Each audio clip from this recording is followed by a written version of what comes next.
केंद्रीय मंत्री ज्योतिरादित्य सिंधिया मंगलवार को ग्वालियर पहुंचे, जहां उन्होंने पत्रकारों से चर्चा करते हुए कहा कि पिछले दिनों दुबई में यूनिवर्सल पोस्टल कांग्रेस में यूपीआई एवं यूपीयू के एकीकरण का शुभारंभ किया गया है। उन्होंने कहा कि वैश्विक डाक क्षेत्र को मजबूत करने के लिए 10 मिलियन अमेरिकी डॉलर की भारत मदद देगा। उल्लेखनीय है कि विश्व डाक शिखर सम्मेलन में भारत ने 2 प्रमुख यूपीयू परिषदों में चुनाव लड़ने की घोषणा की है।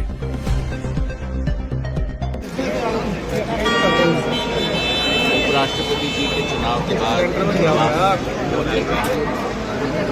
और अगले 3 दिन फिर सौगात लेकर हम लोग जा रहे हैं और आने वाले दिनों में हमारा ग्वालियर क्षेत्र विकास और प्रगति राह पर प्रधानमंत्री जी की निरंतर रहे। हमारा सेंट्रल में हो जाओ, हमारा हमारी कामना और हमारी कोशिश और आप सभी लोगों को भी मेरे तरफ से बहुत बहुत हमारा सब यूपी कॉन्फ्रेंस हमारा थोड़ा सेंट्रल में आइए।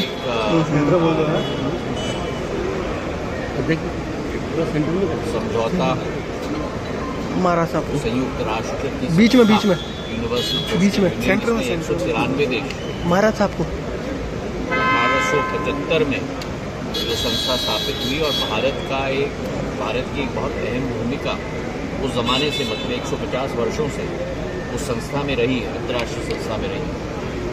वहाँ के 42 अफ्रीकन देशों के साथ मुलाकात हुई, 28 लैटिन अमेरिकन और स्पेन और पोर्टुगल देशों के साथ मुलाकात हुई और 23 कैरिबियन देशों के साथ मुलाकात हुई और अलग अलग देशों के समूह के साथ भारतीय डाक विभाग की साझेदारी और समझौते पर हस्ताक्षर किए गए और यूपीयू मतलब 193 देशों की संस्था के साथ भारत का बीपीआई डिजिटल पब्लिक इंफ्रास्ट्रक्चर के तहत यूपीआई का समझौता, ताकि उसकी जो क्षमता है और उससे जो सीख मिले हैं वो यूपीयू में भी सम्मिलित है। इस पर समझौते पर भी हमारी हस्ताक्षर हुई और यूपीआई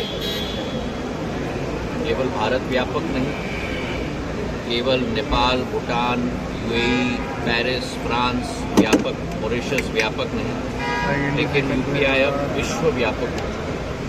ये प्रधानमंत्री जी की प्रधानमंत्री जी का प्रधानमंत्री जी की दृढ़ इच्छा से ही संभव हो पाया। तो आज भारतीय डाक विभाग भी यूपीआई को लेकर विश्व भर में पहल कर रहा है और इसके बहुत अच्छे दूरगामी नतीजे आएंगे, इसका बड़ा विश्वास।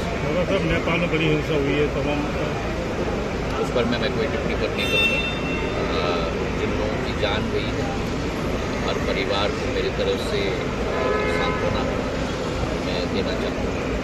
नेपाल के साथ भारत का तो बहुत गहरा और प्राचीन संबंध है और सिंधिया परिवार का भी एक बहुत पारिवारिक संबंध नेपाल के साथ घटित हो रहा है। उससे सभी लोगों को दुख है, अमन, चैन और शांति को श्रीमंत सिंधिया